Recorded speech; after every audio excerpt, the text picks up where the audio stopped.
Hey, what's up YouTube? This is your boy Kona Enthusiast and we're back on our video. So today I want to talk to y'all about something that has been asked by a lot of people outside of the N community and kind of within the community too.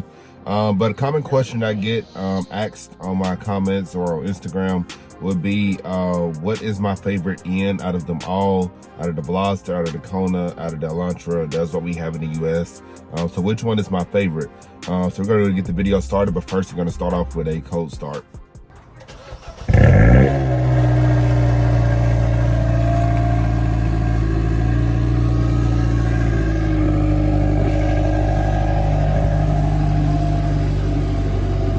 So I have to say, out of any four-cylinder car out there, I think the Hyundai N vehicles have to be the best sounding cold start, or really just exhaust sound. Subarus have a really nice sound as well, as far as the rumble and everything, but as far as cold starts, I think the Hyundai N products, especially with a good exhaust system, takes the cake. But anyways, the topic at hand. So my favorite N out of them all. So I'm basing this video and what I'm providing to y'all based off of what I've experienced from driving all of the N's that we have in the US. So I've driven the Veloster N, I've rode in the Veloster N, I've rode in both forms of manual and automatic. So I've also obviously driven the Kona N. That's my daily driver. That's the car I've driven for the last over 2 years. Also, I would say to go with that, I've rode in the Elantra N, automatic and manual. I've driven both variants to that as well. I've driven stock, I've driven tuned. So I feel like I have a good case here to kind of make for this and kind of guide people. I've had people reach out to me simply because they're interested in switching over to the N products and they want to see, what are my thoughts with it, which ones would I suggest.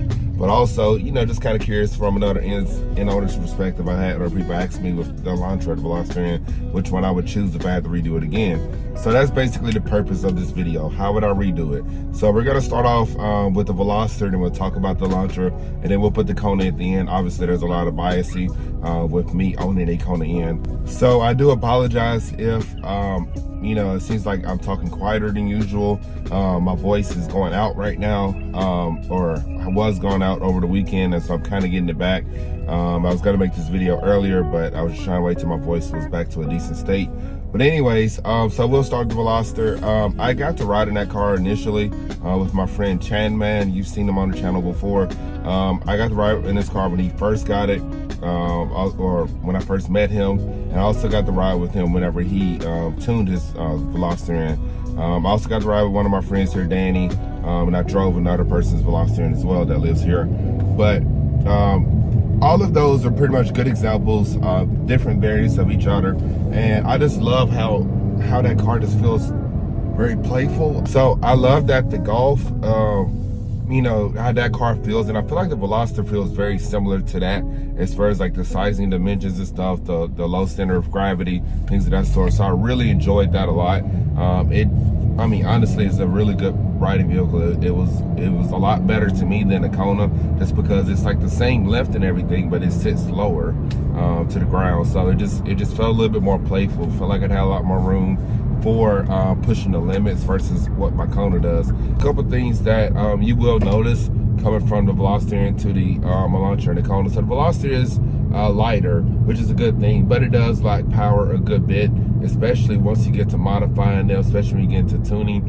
There's a video, if I could find it, I will insert it into this portion right here. But there's a point where me and my friend Chandler raced when my Kona N was stock. And so when I raced him, he was tuned on JB4 Map 2. I believe he had a couple other miles on the car at the time, but I beat him. And I mean, like, I wouldn't say gapped, may have been gapped. You can, perceive it as you may when you see the video. But I would say it was a really good race, considering the fact that he was tuned and I was not.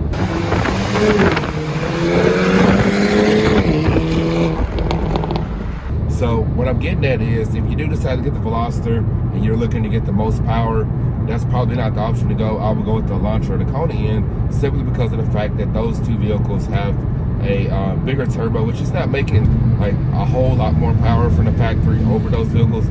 But as far as tuning capability, it allows for a lot more boost that can be made with those vehicles. And so that's one thing that you want to consider right there. Also, another thing that I guess I can say I do not like is the fact that, you know, it's Hyundai just did not update that car as far as the interior. I do like that it has traditional gauges. I love digital gauges if they're similar to what the Kona is. The Konas look very traditional in a sense until you put it in, you know, in mode. But I do like that, you know, the Veloster has traditional gauges, but I do hate the fact that it is not updated, if that makes sense, compared to everything else that was in the lineup. And, you know, Hyundai was kind of giving it away that they were going to get rid of the car. It was pretty obvious because of the fact that literally they just didn't, you know, update the interior. You know, it had an 8-inch screen, I believe, and the Kona and Elantra N comes with a 10.25-inch screen. Same thing with the digital dash.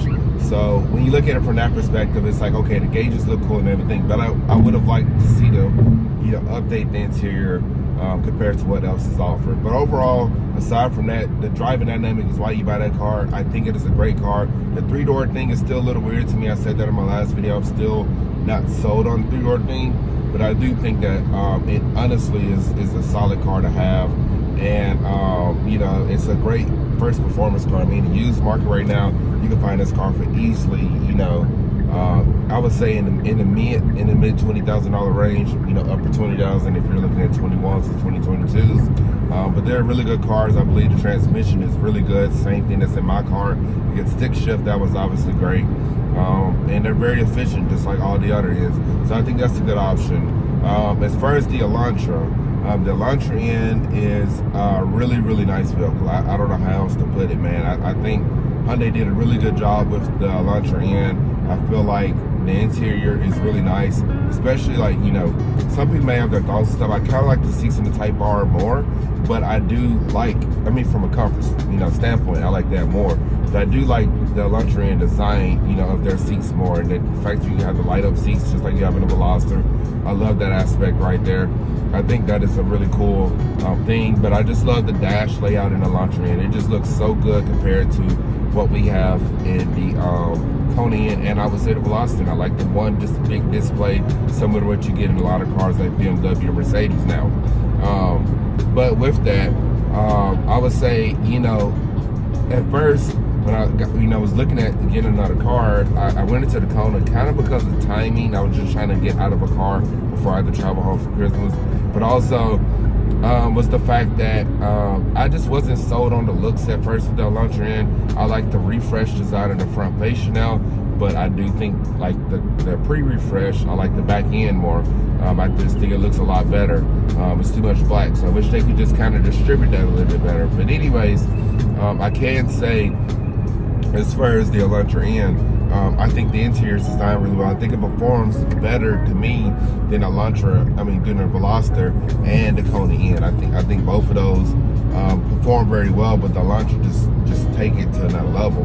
And I mean, it just seems like it handles well. I was on track. You can watch my previous video that I posted about a month or so ago of my friend Travis driving, and I mean, you can see it handles very well. It you know, wasn't struggling or anything like that, and it's very capable. I think all of the cars are capable, but the Elantra N takes to another level. Has a better chassis, has a longer wheelbase, which also helps with the performance of the car, the ride comfort, all of that kind of stuff. And to think that now for the 2024 that is coming soon to us, that right there actually has a better ride quality, or it should, from what they're saying. They upgraded chassis, they upgraded the rigidity, different points on that right there to make that car that was already great even better. So you know, I got to ride with my friend Travis on the track, also on a 6-hour drive back home from Atlanta because my car was broken down.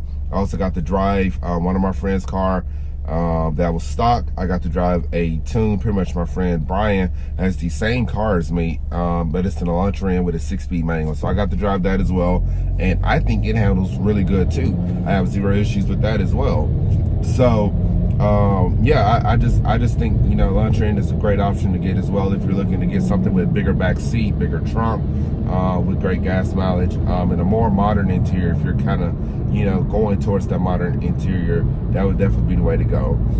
The last one I want to discuss, obviously, is my baby, the Kona. I love the Kona so much. It's just an amazing vehicle. The Kona, to me, is, I think, just the unique factor is why I like it so much. You look at the fact that literally, like, everybody's like, what kind of car is that? Or it throws them off that a Kona, it has a performance variant, you know. It's an ultimate sleeper. It's comfortable. I like the seats in this more than a Elantra and a Veloster N, just because it's a little bit more comfortable. Those look better, they look cooler, but I think this one just looks better, or feels better. And then aside from that, I do like that I get the power seat, but I do hate that the Elantra N and yeah, I would say the Elantra N gets better features in the US than what the Kona came with. We didn't get the sunroof, we didn't get the, you know, a couple other things like the dual zone climate that car gets. We didn't get ambient lighting, which I don't think any Kona up until now for the 2024s, I don't think any of them had that option. So that is something to consider also. But anyways, I do think that is a really good car. I think the Kona, excuse me, my voice is going out again. So I do think that the Kona is a great buy. I think it's a good option for anybody who's looking to get a car that is, you know, practical as far as having a hatch. I do think the Elantra is bigger and it handles people space better, but I think the Kona is pretty good for storing stuff. But yeah, that's my take on it right there. I definitely love this vehicle. I recommend it. I think if I had to go off of looks, I want to say, you know, it kind of depends. I think from the side profile, I think the Veloster looks the best. From the rear, the Elantra definitely looks the best. And I think from the front, the Kona just, you know, which is what people are seeing most of the time, is the front of the car. I think it looks the best out of all of them. I'm not a fan of split headlight designs, but I think it actually complements the Kona, especially the Kona N, very well. So yeah, that is my thoughts on all of these cars. You know, like I said, I think all of them perform well. I think all of them have their own driving dynamic. I can say that. From driving all three of them, it's so weird. They all drive the same, but so different. They all drive like the, you know, you're familiar with what it's gonna do. You can guesstimate what it's gonna do, but they also pretty much are all, in a sense, different from each other. So that right there, I do like right there.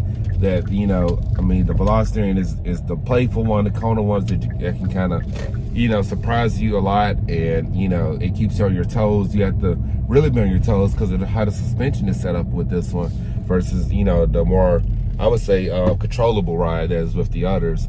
So I really do like that right there. And in Elantra, it's just well balanced and well controlled. So they all kind of have their own driving dynamics, and I absolutely love that fact right there. I wish I could drive an Ioniq 5N and give you all my thoughts on that as well.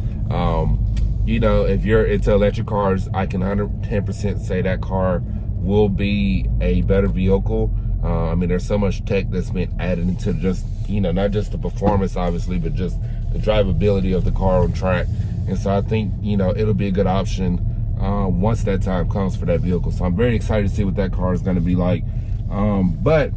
The point of this video, obviously, is what is my favorite one out of all of them. And I would say, if I had to redo it again, as many of you can guess, it would be the Elantra N. That's nothing against my Kona. I love the Kona for what it is. I think I discussed this in the last video. You know, I'm looking to get a 2024 Elantra N soon, whenever they get here.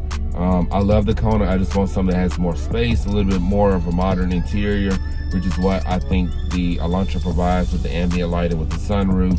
I mean, which sunroof isn't a modern thing, but it just kind of brings up a nicer ambience with that. I feel like with the Elantra N, they just designed the dashboard layout better than what the Kona is. You gotta think the Kona is dated back to 2018, I want to say, is when this one was designed. Of course, there's a new 2024, but the Elantra, as far as the interior, it dates back to, I want to say, 2020. So it's a little bit newer. It's pretty much a representation of what they're using in the new Sonata, the Santa Fe's.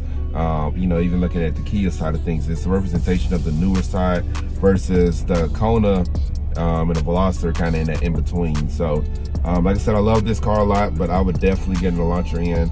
If I had to redo it again, I would definitely do it in the blue, the dark blue color, or the cyber gray. Those would be my two options if I had to redo it again. Like I said, they're just really good cars. I fell in love with that car just from riding in it on the track, from driving the stick shift variant. I mean, I've gotten to drive so many variations of all of these cars, and I think just from the gist of it, like from an everyday perspective, I just love the comfort of that vehicle versus the Kona. The Kona is very stiff, and I feel like that car is a little more poised and controlled, but it can handle well. And also just better gas mileage obviously with that than the Kona, just because different aerodynamics with it. But yeah, so that's pretty much my favorite one. My favorite is the Elantra N, no doubt. I mean, honestly, it's a good bang for your buck. I think for the performance of all of these cars, it's a good bang for your buck. When you compare it to what you get with the Veloster, or not Veloster, the Civic Type R and the Golf R. I mean, you're saving thousands. I mean, not hundreds, but thousands of dollars versus the competitors. I mean, the only one that's priced very similar to the Kona N, or what it was at that time, is the GR Corolla. And I mean, it had a way more basic interior than this. It has similar tech, but smaller screens. You know, obviously no it had cloth seats. I want to say you had to go up to another trim to even get the leather and whatever cloth or suede combo they have. Yeah, so I just think that, you know, for the money and for the capabilities of these cars, no doubt any end product is good. But if you were to choose, or if I were to choose one again, it'd be the Elantra N. But anyways, guys, I'm gonna go ahead and end this video before my voice goes out again. I really appreciate you for watching this video. If this is your first time watching one of my videos, please make sure you like, comment, and subscribe. Make sure you also click on the notification bell, so that way whenever I post any videos, shorts, wherever it is, you're notified first. Also, please make sure you follow me on Instagram. My Instagram is ic_Kona_N. I really appreciate you watching this video, and I hope you all have a great one.